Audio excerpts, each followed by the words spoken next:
Hi hello friends, welcome back to my channel. Welcome to Umaram's kitchen and more. అందరూ ఎట్లున్నారు? అందరూ మంచిగా ఉండాలని మనస్ఫూర్తిగా కోరుకుంటున్నానండి. ఈ వీడియోలో మనం పసిపిల్లల నుండి పండు ముసలి వాళ్ళ వరకు ఎలాంటి అసౌకర్యము లేకుండా పొట్టకి చాలా లైట్గా అలాగే టేస్టీగా ఉండేటువంటి పన్నీర్ కర్రీని చాలా ఈజీగా, అది కూడా ఇంట్లో చేసినటువంటి పన్నీర్తోనే ఎలా చేసుకోవాలో ఈ వీడియోలో చూసేద్దాము. ఈ పన్నీర్ మౌల్డ్ని నేను లాస్ట్ వీడియోలో పలిగినటువంటి పాలతో ఆ పాలని వేస్ట్ చేయకుండా చేసుకున్నాను.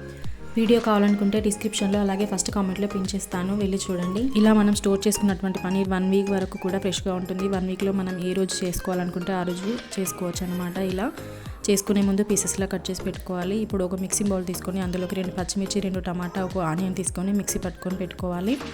ఇప్పుడు వంట చేసేటువంటి గిన్నె తీసుకొని దాంట్లో ఒక 3 స్పూన్ల వరకు ఆయిల్ వేసుకోవాలి. రిమైనింగ్ మనం ఇక్కడ నెయ్యి వాడుతున్నాము. 1 స్పూన్నర వరకు ఇక్కడ మనం నెయ్యిని తీసుకోవాలి. ఒకవేళ మీకు నెయ్యి అవైలబుల్గా లేదు అనుకున్నట్లయితే కంప్లీట్గా ఆయిల్ తీసుకోండి. ఆయిల్ హీట్ అయిన తర్వాత ఇందులో కొద్దిగా జీలకర్ర, అలాగే 1 లవంగా, 1 చెక్క, 2 బిర్యానీ ఆకులు వేసుకొని నెక్స్ట్ కరివేపాకు కూడా వేసుకొని ఫ్రై అయిన తర్వాత గుప్పెడు కాజు తీసుకొని వేసుకోవాలన్నమాట. ఇవి కూడా మంచిగా ఫ్రై చేసుకోవాలి. ఇవి ఫ్రై అయిన తర్వాత ఇందాక మనం మిక్సీ పట్టుకున్నటువంటి పేస్ట్ను వేసుకొని పచ్చివాసన పోయేదాకా ఒక 4 నిమిషాల పాటు మంచిగా ఫ్రై చేసుకోవాలి. 4-5 నిమిషాలు మంచిగా పచ్చివాసన పోయిన తర్వాత ఇలా కట్ చేసి పెట్టుకున్న ఒక క్యాప్సికమ్ని వేసుకొని అది కూడా సాఫ్ట్ అయ్యేంత వరకు ఒక 3-4 నిమిషాల పాటు ఇలా ఫ్రై చేసుకోవాలి. తర్వాత నెక్స్ట్ ఇందులో పసుపు వేసుకొని కలుపుకోవాలి.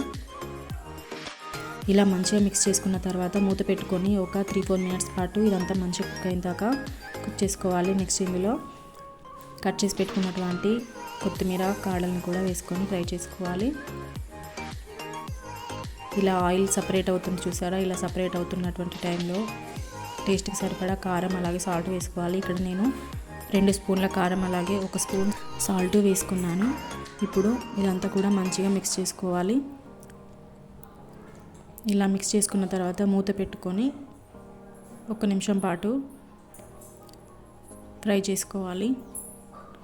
1-2 నిమిషాల తర్వాత ఇప్పుడు మనం కట్ చేసి పెట్టుకున్నటువంటి పన్నీర్ క్యూబ్స్ కూడా దీంట్లో వేసుకొని ఈ కర్రీ మిశ్రమం అంతా కూడా పన్నీర్ ముక్కలకి మంచిగా పట్టేలాగా మెల్లగా అటు ఇటు కదుపుతూ పన్నీర్ పీస్లు ఏమీ డిస్టర్బ్ అవ్వకుండా నెమ్మదిగా కలుపుకోవాలి.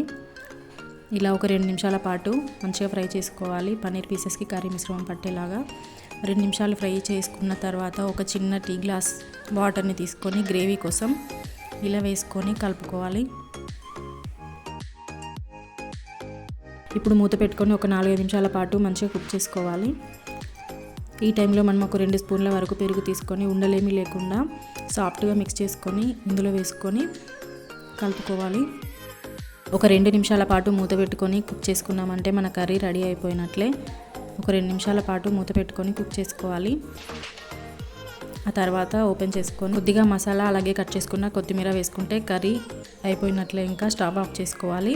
కర్రీ కన్సిస్టెన్సీ ఈ విధంగా ఉండగానే గ్యాస్ని ఆఫ్ చేయాలి. ఎందుకంటే చల్లారిన తర్వాత కర్రీ అనేది దగ్గర పడుతుంది, గ్రేవీ చిక్కబడుతుంది అనమాట. చూడండి, చల్లారిన తర్వాత గ్రేవీ అనేది చిక్కబడి చూడడానికి ఎంత బాగా కనిపిస్తుందో. టేస్ట్ కూడా చాలా బాగుంటుందండి. వీడియో నచ్చితే తప్పకుండా లైక్, షేర్, సబ్స్క్రైబ్ చేయండి. Bye bye friends.